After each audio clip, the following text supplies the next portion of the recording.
So, there's a man crawling through the desert. He decided to try his SUV in a little bit of cross-country travel, had great fun zooming over the Badlands and through the sand, got lost, hit a big rock, and then he couldn't get it started again. There were no cell phone towers anywhere near, so his cell phone was useless. He had no family. His parents had died a few years before in an auto accident, and his few friends had no idea he was out here. He stayed with the car for a day or so, but his one bottle of water ran out and he was getting thirsty. He thought maybe he knew the direction back now that he'd paid attention to the sun and thought he'd figured out which way was north, so he decided to start walking. He figured he only had to go about 30 miles or so and he'd be back to the small town he'd gotten gas in last. He thinks about walking at night to avoid the heat and sun, but based upon how dark it actually was the night before, and given that there was no flashlight, he's afraid he'll break a leg or step on a rattlesnake. So he puts on some sunblock, puts the rest in his pocket for reapplication later, brings an umbrella he'd had in the back of his SUV with him to give him a little shade, pours the windshield wiper fluid into his water bottle in case he gets that desperate, brings his pocket knife in case he finds a cactus that looks like it might have water in it, and heads out in the direction he thinks is right. He walks for the entire day. By the end of the day, he's really thirsty. He's been sweating all day, and his lips are starting to crack. He's reapplied the sunblock twice and tried to stay under the umbrella, but he still feels sunburned. The windshield wiper fluid sloshing in the bottle in his pocket is really getting tempting now. He knows that it's mainly water and some ethanol and coloring, but he also knows that they add some kind of poison to it to keep people from drinking it. He wonders what the poison is and whether the poison would be worse than dying of thirst. He pushes on, trying to get to that small town before dark. By the end of the day, he starts getting worried. He figures he's been walking at least 3 miles per hour, according to his watch, for over 10 hours. That means that if his estimate was right, that he should be close to the town. But he doesn't recognize any of this. He had to cross a dry creek bed a mile or two back, and he doesn't remember coming through it in the SUV. He figures that maybe he got his direction off just a little and that the dry creek bed was just off to one side of his path. He tells himself that he's close, and that after dark, he'll start seeing the town lights over one of those hills, and that'll be all he needs. As it gets dim enough that he starts stumbling over small rocks and things, he finds a spot and sits down to wait for full dark and the town lights. Full dark comes before he knows it. He must have dozed off. He stands back up and turns all the way around. He sees nothing but stars.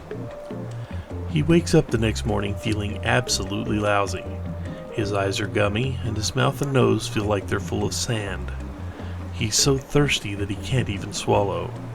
He barely got any sleep because it was so cold. He'd forgotten how cold it got at night in the desert and hadn't noticed it the night before because he'd been in his car. He knows the rule of threes. 3 minutes without air, 3 days without water, 3 weeks without food. Then you die. Some people can make it a little longer in the best situations. But the desert heat and having to walk and sweat isn't the best situation to be without water. He figures unless he finds water, this is his last day. He rinses his mouth out with a little of the windshield wiper fluid. He waits a while after spitting that little bit out just to see if his mouth goes numb or if he feels dizzy or something. Has his mouth gone numb? Is it just in his mind? He's not sure. He'll go a little further, and if he still doesn't find water, he'll try drinking some of the fluid. Then he has to face his next, harder question. Which way does he go from here? Does he keep walking the same way he was yesterday, assuming he still knows which way that is, or does he try a new direction? He has no idea what to do. Looking at hills and dunes around him, he thinks he knows the direction he was heading before. Just going by a feeling, he points himself somewhat to the left of that, and starts walking. As he walks, the day starts heating up. The desert, too cold just a couple of hours before, soon becomes an oven again. He sweats a little at first and then stops. He starts getting worried at that. When you stop sweating, he knows that means you're in trouble, usually right before heat stroke. He decides that it's time to try the windshield wiper fluid. He can't wait any longer. If he passes out, he's dead. He stops in the shade of a large rock, takes a bottle out, opens it, and takes a mouthful. He slowly swallows it, making it last as long as he can. It feels so good in his dry and cracked throat that he doesn't even care about the nasty taste. He takes another mouthful and makes it last too. Slowly, he drinks half the bottle. He figures that since he's drinking it, he might as well drink enough to make some difference and keep himself from passing out. He's quit worrying about the denaturing of the wiper fluid. If it kills him, it kills him. If he didn't drink it, he'd die anyway. Besides, he's sure that whatever substance they denature the fluid with is just designed to make you sick. Their way of keeping winos from buying cheap wiper fluid for the ethanol content. He can handle throwing up if it comes to that. He walks. He walks in the hot, dry, windless desert. Sand, rocks, hills, dunes, the occasional scrawny cactus or dried bush. No sign of water. Sometimes he'll see a little movement to one side or the other, but whatever moved is usually gone before he can focus his eyes on it. Probably birds, lizards, or mice. Maybe snakes, though they usually move more at night. He's careful to stay away from the movements. After a while, he begins to stagger. He's not sure if it's fatigue, heat stroke finally catching him, or maybe he was wrong and the denaturing of the wiper fluid was worse than he thought. He tries to steady himself and keep going. After more walking, he comes to a large stretch of sand. This is good. He knows he passed over a stretch of sand in the SUV. He remembers doing donuts in it. Or at least he thinks he remembers it. He's getting woozy enough and tired enough that he's not sure what he remembers anymore or if he's hallucinating. But he thinks he remembers it. So he heads off into it, trying to get to the other side, hoping that it gets him closer to the town. He was heading for a town, wasn't he? He thinks he was. He isn't sure anymore. He's not even sure how long he's been walking anymore. Is it still morning? Or has it moved into afternoon and the sun is going down again? It must be afternoon. It seems like it's been too long since he started out. He walks through the sand. After a while, he comes to a big dune in the sand. This is bad. He doesn't remember any dunes when driving over the sand in his SUV, or at least he doesn't think he remembers any. This is bad. But he has no other direction to go. Too late to turn back now. He figures that he'll get to the top of the dune and see if he can see anything from there that helps him find the town. He keeps going up the dune. Halfway up, he slips in the bad footing of the sand for the second or third time and falls to his knees. He doesn't feel like getting back up. He'll just fall down again. So he keeps going up the dune on his hands and knees. While crawling, if his throat weren't so dry, he'd laugh. He's finally gotten to the hackneyed image of a man lost in the desert, crawling through the sand on his hands and knees. It would be the perfect image, he imagines, if only his clothes were more ragged. The people crawling through the desert in the cartoons always had ragged clothes. But his have lasted without any rips so far. Somebody will probably find his desiccated corpse half buried in the sand years from now, and his clothes will still be in fine shape. Shake the sand out and a good wash and they'd be wearable again. He wishes his throat were wet enough to laugh. He coughs a little instead and it hurts. He finally makes it to the top of the sand dune. Now that he's at the top, he struggles a little, but manages to stand up and look around. All he sees is sand. Sand and more sand.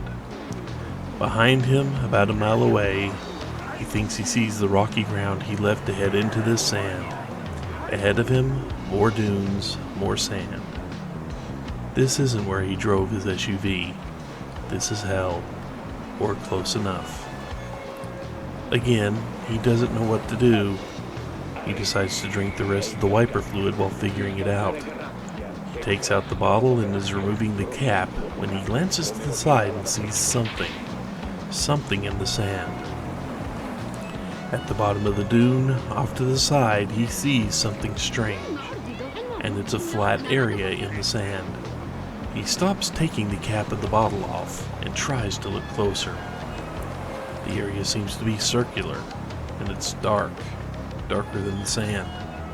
And there seems to be something in the middle of it, but he can't tell what it is. He looks as hard as he can, and still can't tell from here. He's going to have to go down there and look. He puts the bottle back in his pocket and starts to stumble down the dune. After a few steps, he realizes that he's in trouble. He's not going to be able to keep his balance.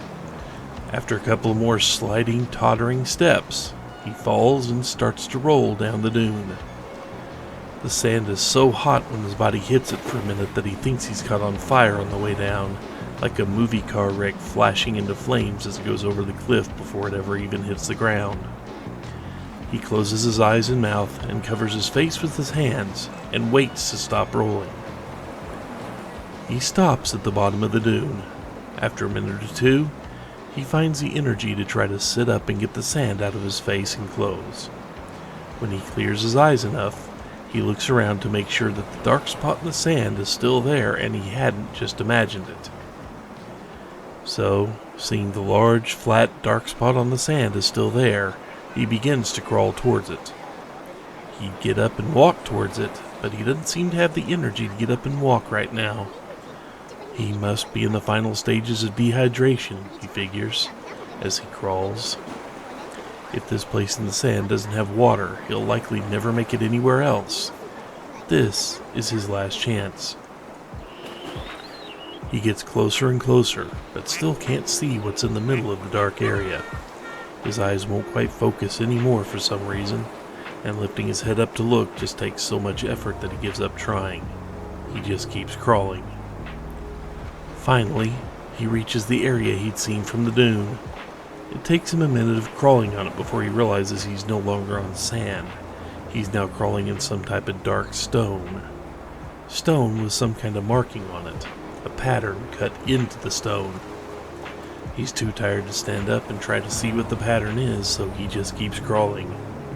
He crawls towards the center, where his blurry eyes still see something in the middle of the dark stone area. His mind, detached in a strange way, notes that either his hands and knees are so burnt by the sand that they no longer feel pain, or that this dark stone in the middle of a burning desert with a pounding, punishing sun overhead doesn't seem to be hot. It almost feels cool. He considers lying down on a nice, cool surface. Cool, dark stone. Not a good sign. He must be hallucinating this. He's probably in the middle of a patch of sand, already lying face down and dying, and just imagining this whole thing. A desert mirage. Soon the beautiful women carrying pitchers of water will come up and start giving him a drink. Then he'll know he's gone. He decides against laying down on the cool stone. If he's going to die here in the middle of this hallucination, he at least wants to see what's in the center before he goes. He keeps crawling. It's the third time that he hears the voice before he realizes what he's hearing. He would swear that someone just said, "Greetings, traveler. You do not look well. Do you hear me?" He stops crawling. He tries to look up from where he is on his hands and knees, but it's too much effort to lift his head. So he tries something different. He leans back and tries to sit up on the stone. After a few seconds, he catches his balance, avoids falling on his face, sits up, and tries to focus his eyes. Blurry. He rubs his eyes with the back of his hands and tries again. Better this time. Yep, he can see. He's sitting in the middle of a large, flat, dark expanse of stone. Directly next to him, about 3 feet away, is a white post or pole about 2 inches in diameter and sticking up about 4 or 5 feet out of the stone at an angle. And wrapped around this white rod, tail with the rattle on it, hovering and seeming to be ready to start rattling is what must be a 15-foot-long desert diamondback rattlesnake looking directly at him. He stares at the snake in shock. He doesn't have the energy to get up and run away. He doesn't even have the energy to crawl away. This is it, his final resting place. No matter what happens, he's not going to be able to move from this spot. Well, at least dying of a bite from this monster should be quicker than dying of thirst. He'll face his end like a man. He struggles to sit up a little straighter. The snake keeps watching him. He lifts one hand and waves it in the snake's direction feebly. The snake watches the hand for a moment, then goes back to watching the man looking into his eyes. Maybe the snake had no interest in biting him. It hadn't rattled yet. That was a good sign. Maybe he wasn't going to die of snakebite after all. Then he remembers that he looked up when he'd reached the center here because he thought he'd heard a voice. He was still very woozy. He was likely to pass out soon. The sun still beat down on him, though he was now on cool stone. He still didn't have anything to drink, but maybe he actually heard a voice. This stone didn't look natural, nor did that white post sticking up out of the stone. Someone had to have built this. Maybe they were still nearby. Maybe that was who talked to him. Maybe the snake was even their pet, and that's why it wasn't biting. He tries to clear his throat to say hello, but his throat is too dry. All that comes out is a coughing or wheezing sound. There's no way he's going to be able to talk without something to drink. He feels his pocket, and the bottle with wiper fluid is still there. He shakily pulls the bottle out, almost losing his balance and falling on his back in the process. This isn't good. He doesn't have much time left by his reckoning before he passes out. He gets the lid off the bottle, manages to get the bottle to his lips, and pours some of the fluid into his mouth. He sloshes it around and then swallows it. He coughs a little. His throat feels better. Maybe he can talk now. He tries again. Ignoring the snake, he turns to look around him, hoping to spot the owner of this place, and croaks out, "Hello? Is there anyone there?"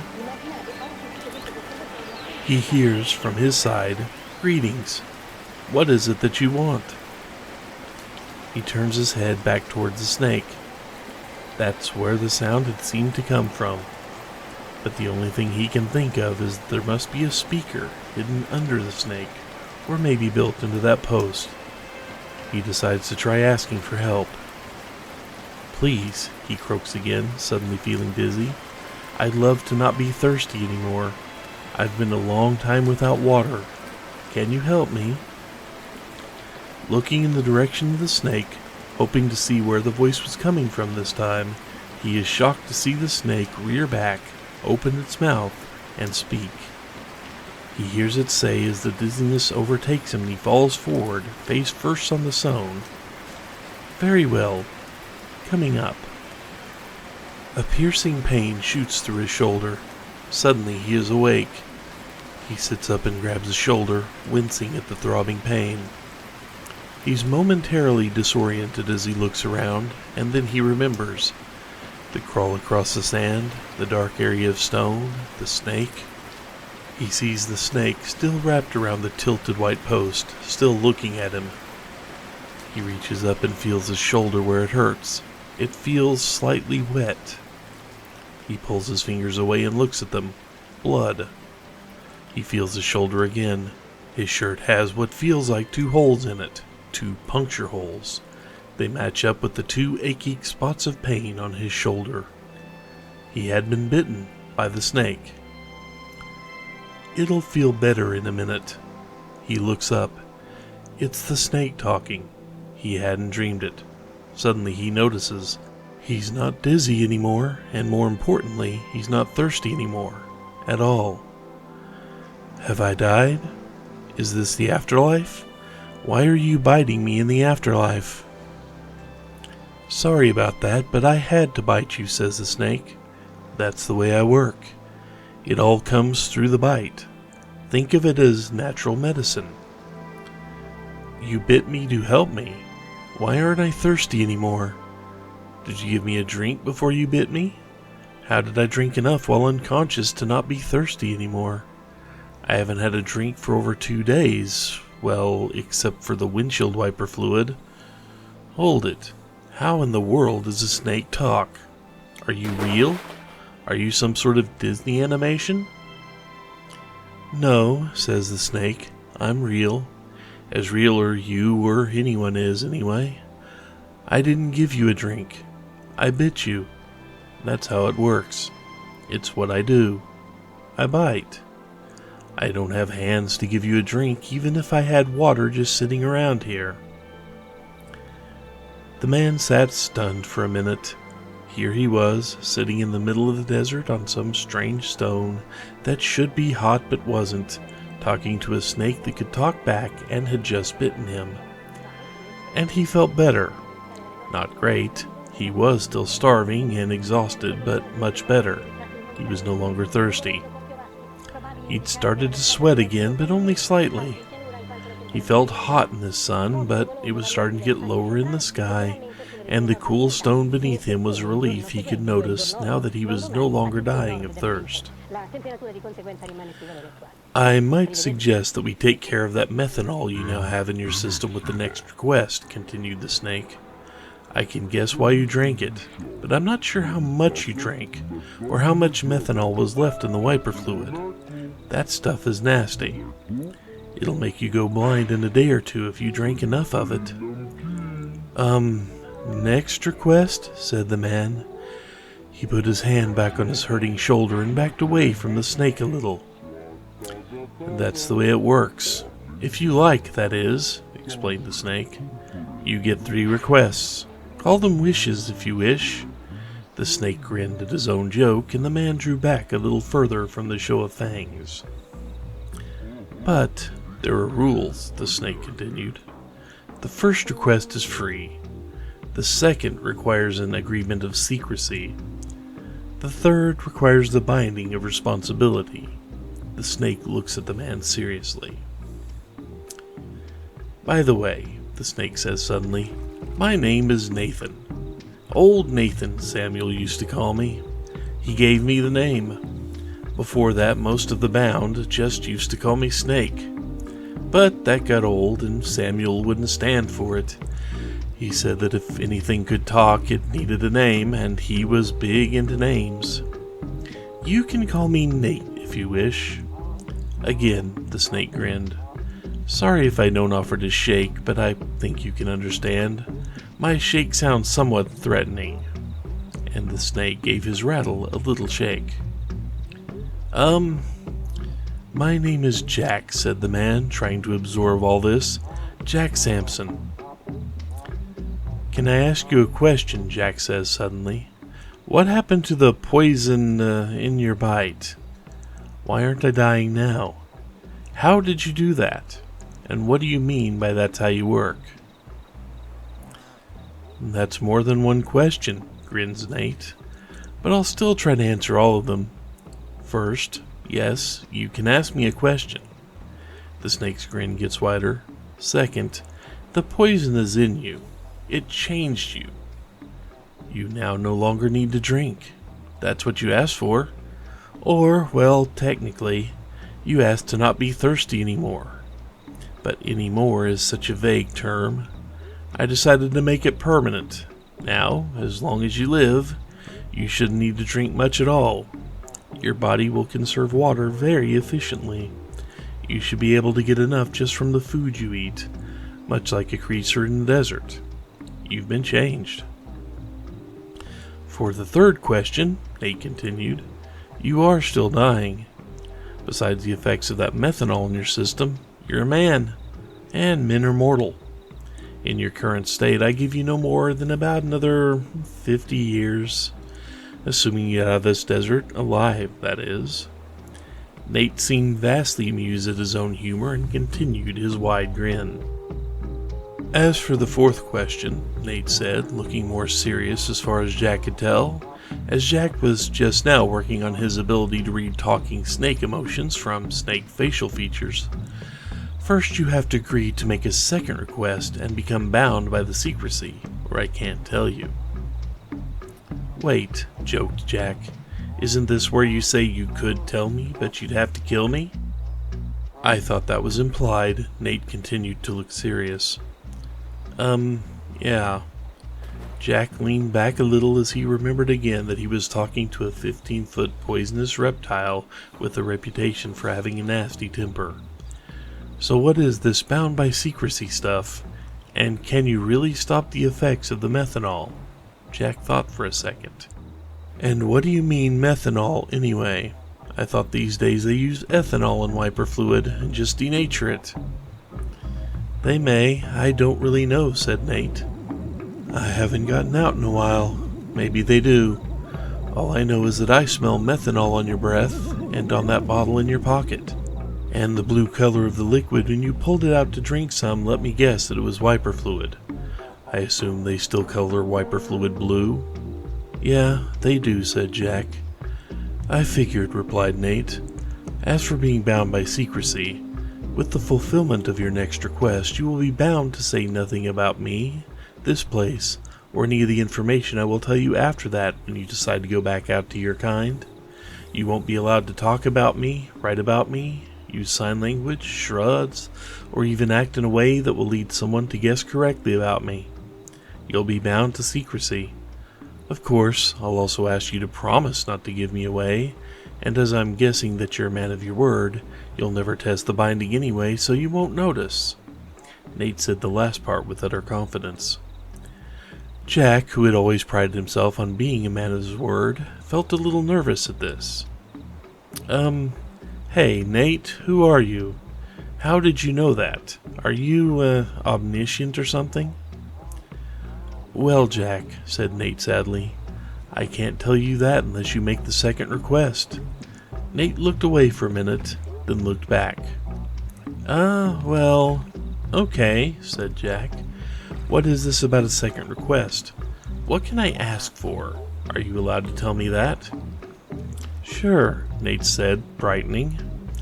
"You're allowed to ask for changes to yourself. They're like wishes, but they can only affect you. Oh, and before you ask, I can't give you immortality, or omniscience, or omnipresence for that matter. Though I might be able to make you gaseous and yet remain alive, and then you could spread through the atmosphere and sort of be omnipresent. But what good would that be? You still wouldn't be omniscient, and thus could still only focus on one thing at a time. Not very useful, at least in my opinion." Nate stopped when he realized that Jack was staring back at him. "Well, anyway," continued Nate, "I'd probably suggest giving you permanent good health. It would negate the methanol now in your system, you'd be immune to most poisons and diseases, and you tend to live a very long time, barring accident, of course. And you'll even have a tendency to recover from accidents well. It always seemed like a good choice for a request to me." "Cure the methanol poisoning, huh?" said Jack. "And keep me healthy for a long time. Huh. That doesn't sound bad at all. It has to be a request about a change to me. I can't ask to be rich, right? Because that's not really a change to me." "Right," nodded Nate. "Could I ask to be a genius and permanently healthy?" Jack asked hopefully. "Well, that makes 2 requests, Jack." "Yeah, I figured so," said Jack, "but could I ask to be a genius? I could become the smartest scientist in the world, or the best athlete?" "Well, I could make you very smart," admitted Nate, "but that wouldn't necessarily make you the best scientist in the world. Or I could make you very athletic, but it wouldn't necessarily make you the best athlete either. You've heard the saying that 99% of genius is hard work? Well, there's some truth to that. I can give you the talent, but I can't make you work hard. It all depends on what you decide to do with it." Said Jack. "Okay, I think I understand. And I get a third request after this one?" "Maybe," said Nate. "It depends on what you decide. There are more rules for the third request that I can only tell you about after the second. You know how it goes." Nate looked like he'd shrug if he had shoulders. Okay, well, since I'd rather not be blind in a day or two, and permanent health doesn't sound bad, then consider that my second request officially. Do I need to sign in blood or something? No, said Nate, just hold out your hand. Or heel. Nate grinned. Or whatever part you want me to bite. I have to bite you again. Like I said, that's how it works. The poison, you know, Nate said apologetically. Jack winced a little and felt his shoulder where the last bite was. It didn't hurt anymore, just like Nate had said. That made Jack feel better about the biting business. But still, standing still while a 15-foot snake sunk its fangs into you. Jack stood up, ignoring how good it felt to be able to stand again, and the hunger beginning to gnaw at his stomach. Jack tried to decide where he wanted to get bitten. Despite knowing that it wouldn't hurt for long, Jack knew this wasn't going to be easy. Hey, Jack, Nate suddenly said, looking past Jack towards the dunes behind him. Is that someone else coming up over there? Jack spun around and looked. Who else could be here in the middle of nowhere? And did they bring food? Wait a minute. There was nobody over there. What was Nate? And Jack let out a bellow as he felt two fangs sink into his rear end through his jeans. Jack sat down carefully, favoring his more tender buttock. I would have decided eventually, Nate. I was just thinking about it. You didn't have to hoodwink me like that. I've been doing this a long time, Jack, said Nate confidently. You humans have a hard time sitting still and letting a snake bite you, especially one of my size. And besides, admit it, it's only been a couple of minutes and it already doesn't hurt anymore, does it? That's because of the health benefit with this one. I told you that you'd heal quickly now. Yeah, well, still, said Jack, it's the principle of the thing. And nobody likes being bitten in the butt. Couldn't you have gotten my calf or something instead? More meat in the typical human butt, replied Nate. And less chance you accidentally kick me or move at the last second. Yeah, right. So, tell me all these wonderful secrets that I now qualify to hear, answered Jack. Okay, said Nate. Do you want to ask questions first, or do you want me to just start talking? Just talk, said Jack. I'll sit here and try not to think about food. We could go try to rustle up some food for you first, if you'd like, answered Nate. You didn't tell me you had food around here, Nate, Jack jumped up. What do we have? Am I in walking distance to town? Or can you magically whip up food along with your other powers? Jack was almost shouting with excitement.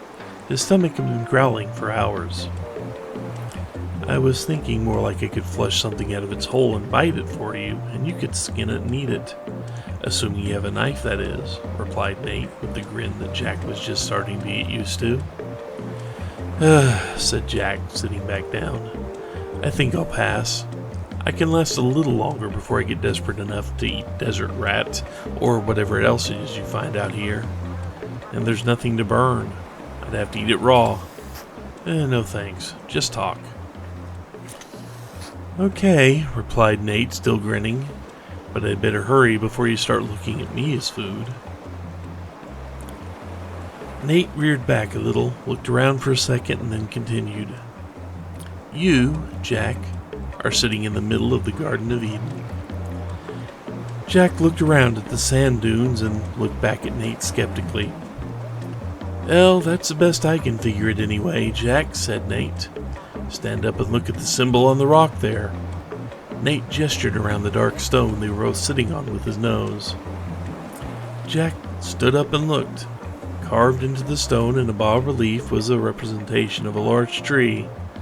The angled pole that Nate was wrapped around was coming out of the trunk of the tree, right below where the main branches left the trunk to reach out across the stone. It was very well done. It looked more like a tree had been reduced to almost 2 dimensions and embedded in the stone than it did a carving. Jack walked around and looked at the details in the fading light of the setting sun. He wished he'd looked at it while the sun was still higher in the sky. Wait, The sun was setting. That meant he was going to have to spend another night out here. Jack looked out across the desert for a little bit and then came back and stood next to Nate. In all the excitement, I almost forgot, Nate, said Jack. Which way is it back to town and how far? I'm eventually going to have to head back. I'm not sure I'll be able to survive by eating raw desert critters for long. And even if I can, I'm not sure I'll want to. It's about 30 miles that way, Nate pointed with the rattle on his tail this time. As far as Jack could tell, it was a direction at right angles to the way he'd been going when he was crawling here. But that's 30 miles by the way the crow flies. It's about 40 by the way a man walks. You should be able to do it in about half a day with your improved endurance, if you head out early tomorrow, Jack. Jack looked out the way the snake had pointed for a few seconds more and then sat back down.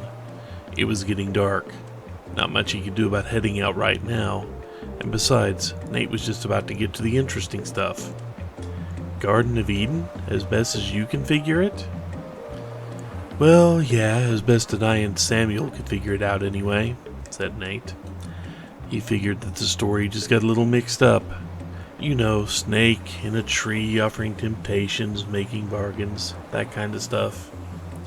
But he never could quite figure out how the Hebrews found out about this spot from across the ocean. He worried about that for a little while. Garden of Eden, huh? Said Jack. How long have you been here, Nate? No idea, really, replied Nate. A long time. It never occurred to me to count years until recently, and by then, of course, it was too late. I do remember when this whole place was green, so I figure it's been thousands of years at least. So are you the snake that tempted Eve? Said Jack. Beats me, said Nate. Maybe. I can't remember if the first one of your kind I talked to was female or not, and I never got a name, but it could have been. And I suppose she could have considered my offer to grant requests a temptation, though I've rarely had refusals. Well, how did you get here then? And why is that white pole stuck out of the stone there? Asked Jack. Dad left me here, or I assume it was my dad. It was another snake, much bigger than I was back then. I remember talking to him, but don't remember if it was in a language or just kind of understanding what he wanted. But one day he brought me to this stone, told me about it, and asked me to do something for him. I talked it over with him for a while, then agreed. I've been here ever since. What is this place? Said Jack. What did he ask you to do? Well, you see this pole here sticking out of the stone? Nate loosened his coils around the tilted white pole and showed Jack where it descended into the stone. The pole was tilted about a 45-degree angle and seemed to enter the stone in an 18-inch slot cut into the stone. Jack leaned over and looked. The slot was dark and the pole went down into it as far as Jack could see in the dim light. Jack reached out to touch the pole, but Nate was suddenly there in the way. You can't touch that yet, Jack, said Nate. Why not? Asked Jack. I haven't explained it to you yet, replied Nate. Well, it kinda looks like a lever or something, said Jack. You'd push it that way and it would move in the slot. Yep, that's what it is, replied Nate. Well, what does it do? Asked Jack. End the world? Oh, no, said Nate. Nothing that drastic. It just ends humanity. I call it the lever of doom. For the last few words, Nate had used a deeper, ringing voice. He tried to look serious for a few seconds, then gave up and grinned. Jack was initially startled by Nate's pronouncement, but when Nate grinned, Jack laughed. Huh, you almost had me fooled for a second there. What does it really do? Oh, it really ends humanity, like I said, smirked Nate. I just thought the voice I used was funny, didn't you? Nate continued to grin. A lever to end humanity? Asked Jack. What in the world is that for? Why would anyone need to end humanity? Well, replied Nate, I get the idea that maybe humanity was an experiment. Or maybe the big guy just thought that if humanity started going really bad, there should be a way to end it. I'm not really sure. All I know are the rules and the guesses that Samuel and I had about why it's here. I didn't think to ask back when I started here. Rules? What rules? Asked Jack. The rules are that I can't tell anybody about it or let them touch it unless they agree to be bound by secrecy by a bite, and that only one human can be bound in that way at a time. That's it, explained Nate. Jack looked somewhat shocked. You mean that I could pull the lever now? You'd let me into humanity? Yep, replied Nate, if you want to. Nate looked at Jack carefully. Do you want to, Jack? No, said Jack, stepping a little further back from the lever. Why in the world would anyone want to end humanity? It'd take a psychotic to want that.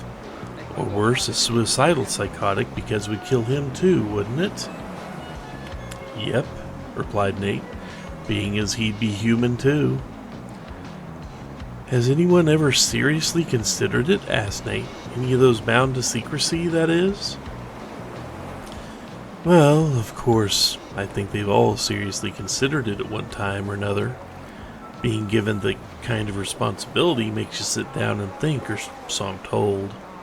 Samuel considered it several times.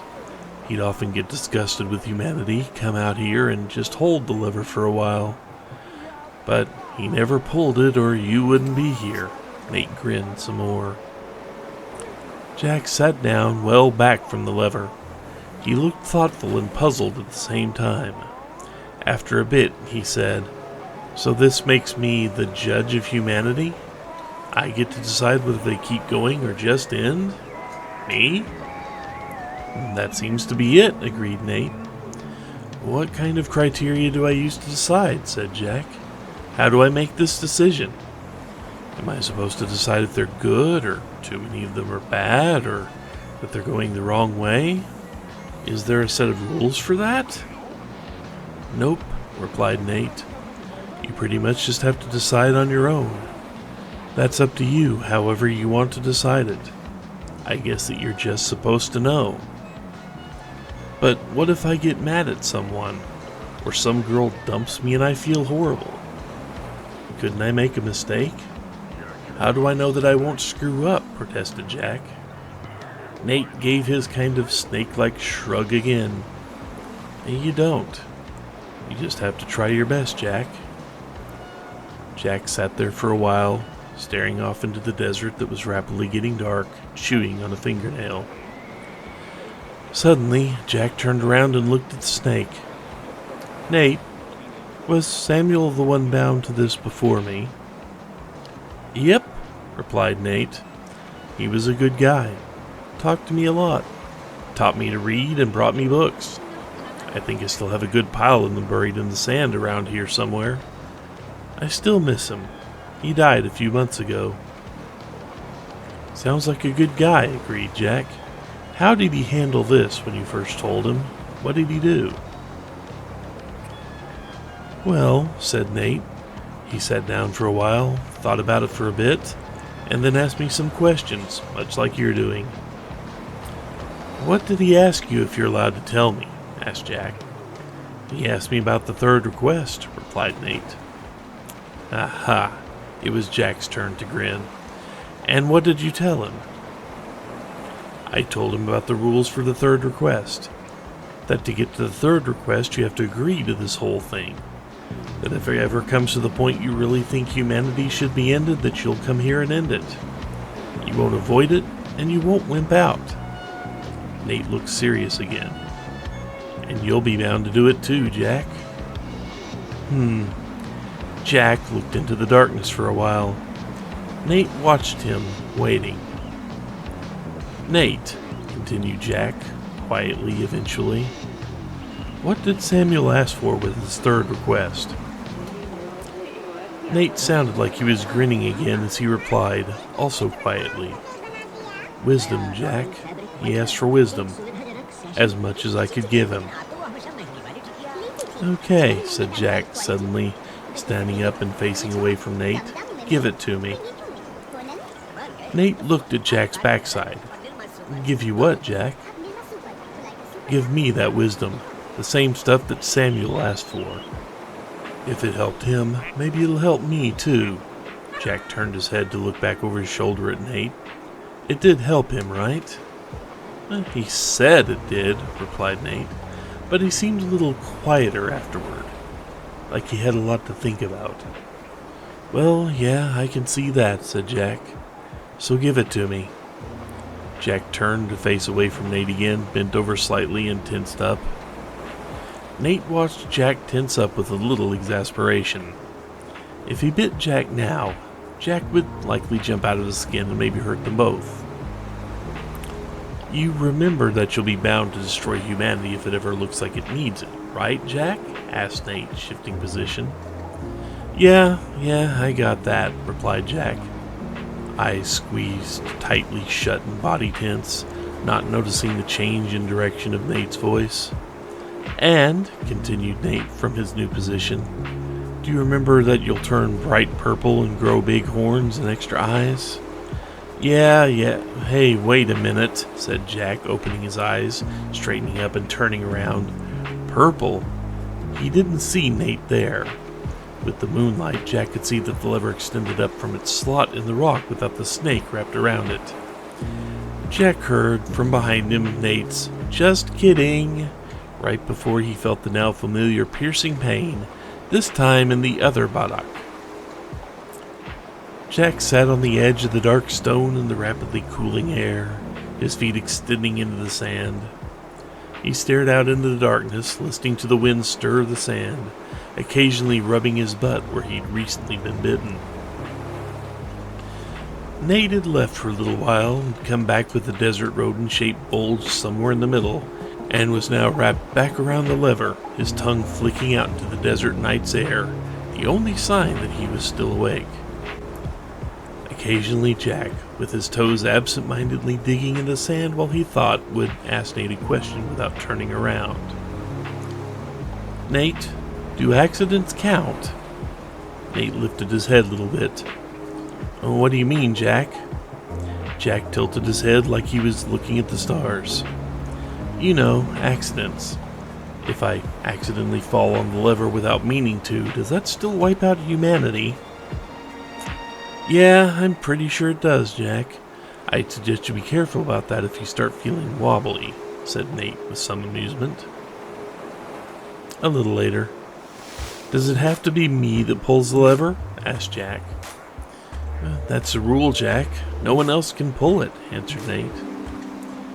"No," Jack shook his head. "I mean, does it have to be by my hand? Could I pull the lever with a rope tied around it, or push it with a stick, or throw a rock?" "Yes, those should work," replied Nate, "though I'm not sure how complicated you could get. Samuel thought about trying to build some type of remote control for it once, but gave it up. Everything he'd build would be gone by the next sunrise if it was touching the stone or over it. I told him that in the past others had been bound to try to bury the lever so they wouldn't be tempted to pull it, but every time the stones or sand or whatever just disappeared." "Wow," said Jack. "Cool." Jack leaned back till only his elbows kept him off the stone and looked up into the sky. "Nate, how long did Samuel live? One of his wishes was for health too, right?" asked Jack. "Yes," replied Nate, "it was. He lived 167 years, Jack." "Wow, 167 years. That's almost 140 more years I'll live if I live that long. Do you know what he died of, Nate?" "He died of getting tired of living, Jack," Nate said, sounding somewhat sad. Jack turned his head to look at Nate in the starlight. Nate looked back. Samuel knew he wasn't going to be able to stay in society. He figured that they'd eventually see him still alive and start questioning it, so he decided that he'd have to disappear after a while. He faked his death once, but changed his mind. He decided it was too early and he could stay for a little longer. He wasn't very fond of mankind, but he liked the attention. Most of the time, anyway. His daughter and then his wife dying almost did him in, though. He didn't stay in society much longer after that.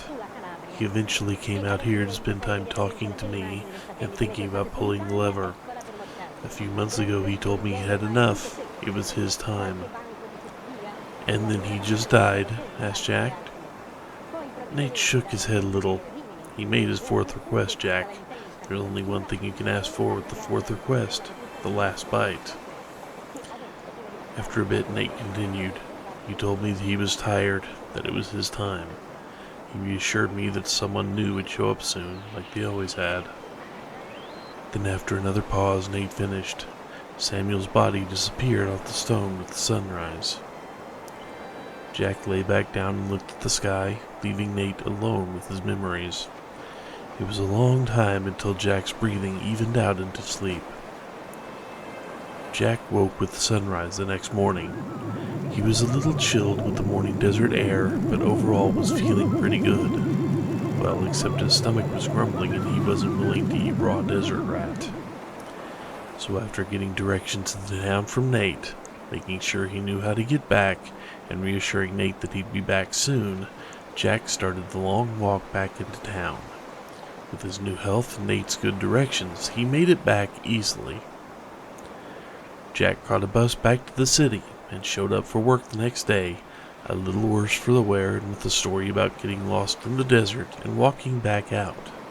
Within a couple of days, Jack had talked a friend with a tow truck into going back out into the desert with him to fetch the SUV. They found it after a couple of hours of searching and towed it back without incident. Jack was careful not to even look in the direction of Nate's lever, though their path back didn't come within sight of it. Before the next weekend, Jack had gone to a couple of stores, including a bookstore, and had gotten his SUV back from the mechanic, with a warning to avoid any more joyriding in the desert. On Saturday, Jack headed back to see Nate. Jack parked a little way out of the small town near Nate, loaded up his new backpack with camping gear and the things he was bringing for Nate, then started walking. He figured that walking would leave the least trail, and he knew that while not many people camped in the desert, it wasn't unheard of, and shouldn't really raise suspicions. Jack had brought more books for Nate, recent books, magazines, newspapers. Some things that would catch Nate up with what was going on in the world, others that were just good books to read. He had spent the weekend with Nate and then headed out again, telling Nate that he'd be back again soon, but he had things to do first. Over 4 months later, Jack was back to see Nate again. This time he brought a laptop with him, a specially modified laptop. It had a solar recharger, special filters, and seals to keep out the sand, a satellite link-up, and a special keyboard and joystick that Jack hoped a 15-foot rattlesnake would be able to use.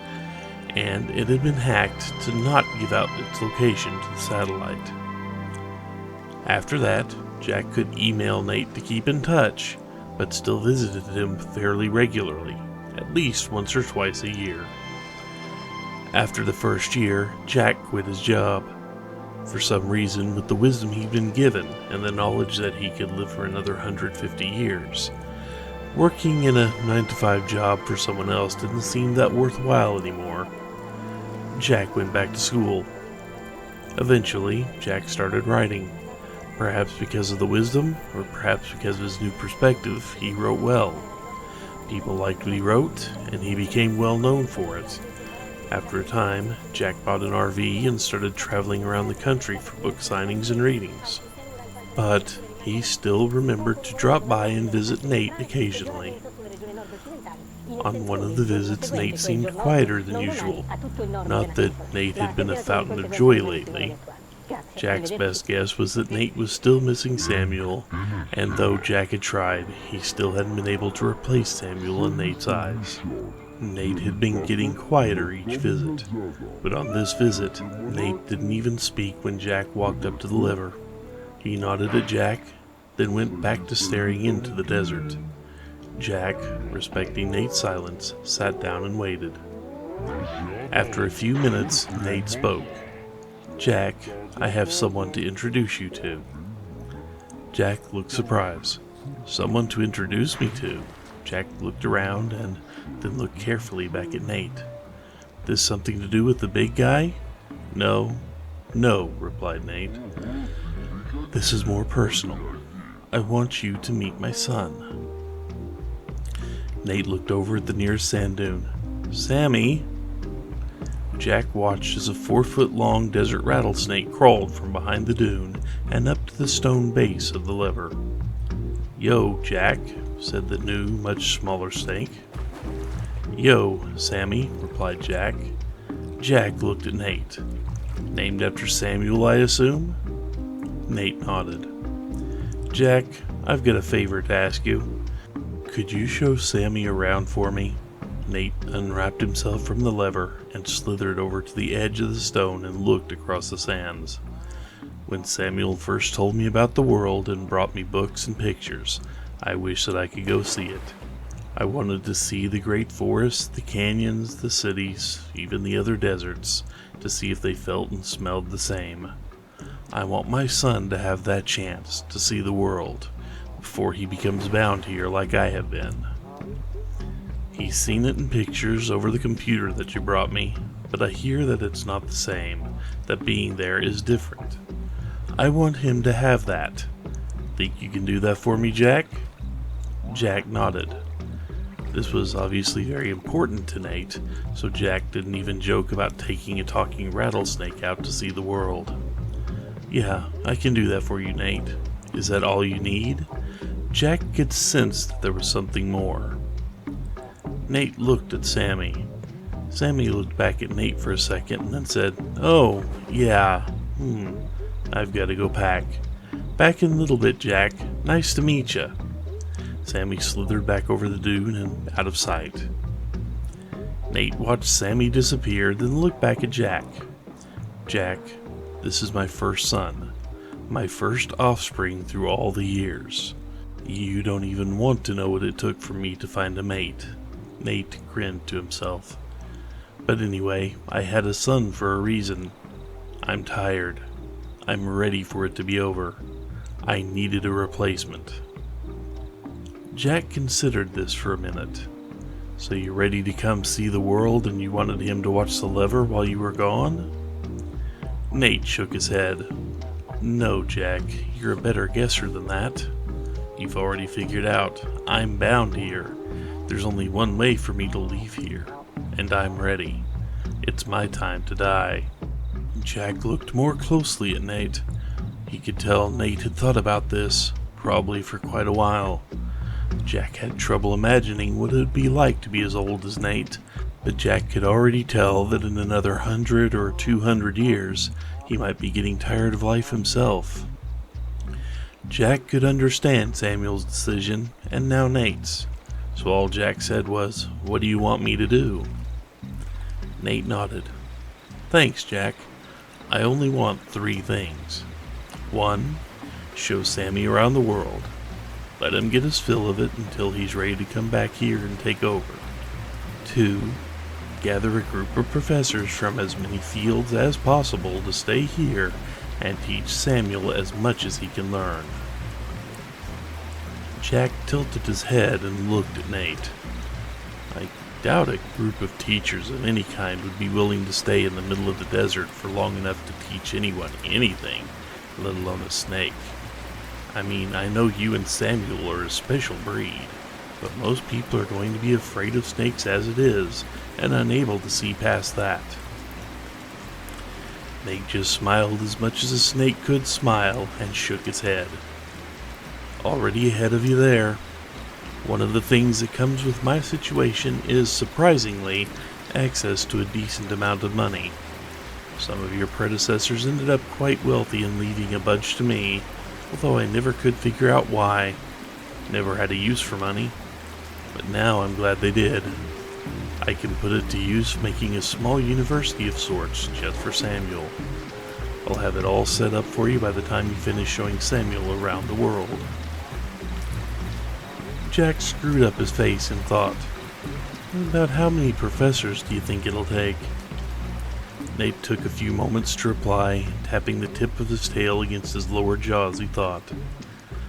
Luckily, Samuel seems to be a natural polyglot, so he can skip the language tutoring, and it'll even mean you don't have to restrict yourself to having all the professors speak one language.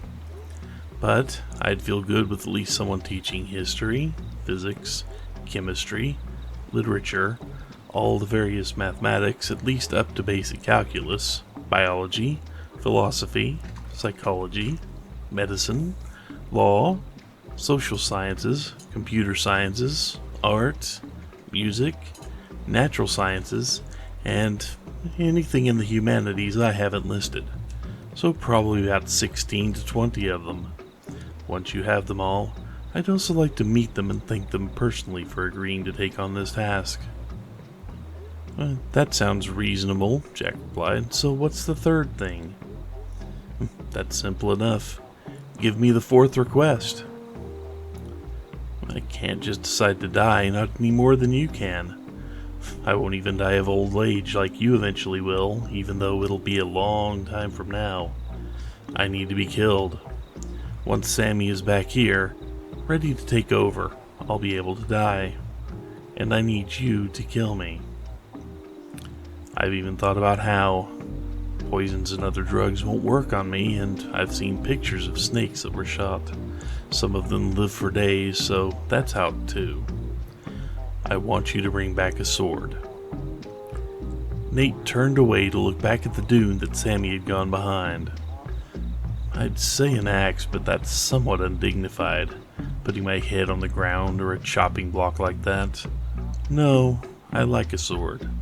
A time-honored way of going out, a dignified way to die, and most importantly, it should work, even on me. You willing to do that for me, Jack? Nate turned back to look at Jack. Yeah, Nate, replied Jack solemnly. I think I can handle that, but I do have one more question. Shoot, Nate smirked, enjoying the wordplay after mentioning guns specifically. You told me that I couldn't let other people know about you, but I have to bring close to 20 people here so you can meet them in person. Ah, that. Nate stretched out slightly. Well, I said meet, but they won't actually see me. Just be able to hear me. I just thought it would be rude to have them take on this task without at least a thank you from their benefactor. As far as they'll know, this is just where Samuel used to live before enrolling in their classes. Fair enough, Jack replied. I guess that's everything I can think of then. I'm as ready as I can be. Nate nodded. Good. He turned back toward the dune and shouted, Sammy, Jack's about ready to leave. Then quietly, thanks, Jack. Jack didn't have anything to say to that, so he waited for Sammy to make it back to the lever, nodded to him, nodded a final time to Nate, and then headed into the desert with Sammy following. Over the next several years, Sammy and Jack kept in touch with Nate through email as they went about their adventures. They made a goal of visiting every country in the world and did a respectable job of it. As Nate had said, Sammy had a natural gift for languages, and even ended up acting as a translator for Jack in a few of the countries. Jack managed to keep the talking rattlesnake hidden, even so, and by the time they were nearing the end of their tour of countries, Sammy had only been spotted a few times. While there were several people that had seen enough to startle them greatly, nobody had enough evidence to prove anything, and while a few wild rumors and stories followed Jack and Sammy around, nothing ever hit the newspapers or the public in general. Jack even managed to make good on his promise to find 20 learned men that could teach Samuel. A lot of them were hesitant at first, but when Jack showed them the 7-figure checks each of them would receive for dedicating just a few years of their lives to teaching one individual, snake or not, Jack found precious little resistance to the idea and would agreed they would all gather at a small campus Nate provided the location of when Samuel was done exploring the world. When they finished the tour of countries, Jack suggested they try some undersea diving. They did. And spelunking. They did that too. Sammy finally drew the line at visiting Antarctica. He'd come to realize that Jack was stalling. After talking to his dad about it over email, he figured that Jack probably didn't want to have to kill Nate. Nate told Sammy that humans could be squeamish about killing friends and acquaintances. So, Sammy eventually put his tail down, as he didn't have a foot, and told Jack that it was time. He was ready to go back and take up his duties from his dad. Jack delayed it a little more by insisting they go back to Japan and buy an appropriate sword. He even stretched it a little more by getting lessons in how to use the sword. But eventually, he learned as much as he was likely to without dedicating his life to it, and was definitely competent enough to take the head off the snake. It was time to head back and see Nate. When they finally got back to the U.S., Jack contacted the professors and told them to meet up at the campus, and explained they'd be making a short trip out to meet their benefactor once they were all together. He got out the old RV out of storage where he and Sammy had left it after their tour of the 50 states. He loaded up Sammy and the sword, and they headed for the small town Jack had been trying to find all those years ago when he met Nate, which is where the professors were also gathering. When they got to that small town, the teachers had already beat him there, but Jack was in a funk. He didn't really feel like walking all the way out to the rock in the desert with Samuel and 20 not-so-fit people. Not only that, but he'd forgotten to figure the travel time correctly, and it was late afternoon. They'd either have to spend the night in town and walk out tomorrow, or walk in the dark. As Jack was afraid that if he waited one more night he might lose his resolve, he decided that he'd go ahead and drive the RV out there. It was only going to be this once, and Jack could go back and cover the tracks afterward. They ought to be able to make it out there by nightfall if they drove, and then they could get over it tonight. Jack told Sammy to email Nate that they were coming in as he drove out of sight of town on the road. They then pulled off the road and headed out into the desert. Everything went well till they got to the sand dunes. Jack had been nursing the RV along the whole time, over the rocks, through the creek beds, revving the engine the first few times they almost got stuck. When they came to the dunes, Jack didn't really think about it. He just downshifted and headed up the first one. By the third dune, Jack started to regret that he tried driving on the sand. The RV was fishtailing and losing traction. Jack was having to work it up each dune slowly and was trying to keep from losing control each time they came over the top and slid down the other side. Sammy had come up to sit in the passenger seat, coiled up and laughing at Jack's driving. As they came over the top of the fourth dune, the biggest one yet, Jack saw that this was the final dune. The stone, the lever, and somewhere Nate waited below. Jack put on the brakes, but he'd gone a little too far. The RV started slipping down the other side. Jack tried turning the wheel, but he didn't have enough traction. He pumped the brakes. No response. They started sliding down the hill faster and faster. Jack felt a shock go through him as he suddenly realized they were heading for the lever. He looked down. The RV was directly on course for it. If Jack didn't do something, the RV would hit it. He was about to end humanity. Jack steered more frantically, trying to get traction. It still wasn't working. The dune was too steep and the sand too loose. In a split second, Jack realized that his only chance would be once he hit the stone around the lever. He should have traction on the stone for just a second before he hit the lever. He wouldn't have time to stop, but he should be able to steer away. Jack took a better grip on the steering wheel and tried to turn the RV a little bit. Every little bit would help. He'd have to time his turn just right. The RV got to the bottom of the dune, sliding at an amazing speed in the sand. Just before they reached the stone, Jack looked across it to check that they were still heading for the lever. They were. But Jack noticed something else he hadn't seen from the top of the dune. Something about the stone looked different, and there looked to be stone towers sticking out of the sand to both sides of the lever. The RV was already starting to drift towards a collision course with the risen rocks in its mad rush across the sand, and there was no way that Jack was going to be able to avoid slamming into either one of the pillars or the lever. Lucky for him, Nate did not appear to be anywhere in the area. Jack made the instant decision to aim for the stone pillar and hope for the best. He glanced over at Sammy and saw that Sammy realized the same thing. He didn't dare look back and see what the professors' faces looked like as he did everything he could to try to keep steering the RV away from all the obstacles. He actually managed to have some good luck, as a sudden gust of wind helped push the RV closer to being able to clear the left pillar, but in the end it wasn't quite enough, and the passenger side front headlight rammed into the stone. The speed that had been building up as the RV had slid down the last dune forced the vehicle's back end to lift up and spin around, resulting in the RV rolling over on its side as it spun horizontally, and several of the occupants, including both Jack and Samuel, to be flung out of the windows.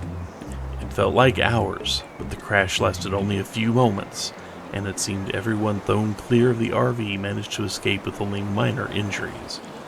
The occupants inside the RV fared slightly better, as less sliding across sand means much less damage to the skin, and although shaken up, everyone gathered near the stone once they were able to get their wits about them.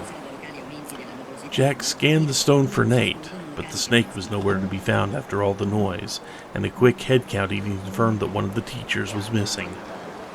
Jack and Samuel took a second quick inventory, and in a stroke of bad luck, it seemed like the medical professor had disappeared in the fracas. Jack looked at Samuel, shook his head slowly, then turned to the rest of the gathered professors. "Well, I wanted this deal to go through smoothly, but it seems we've a stray Nate and we're a scholar short."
Io faccio il fotografo e quando ho fame vedo tutto bianco e nero.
scalcare grazia, e grazio dopo grazio rovina il tuo bucato, come rovina la lavatrice.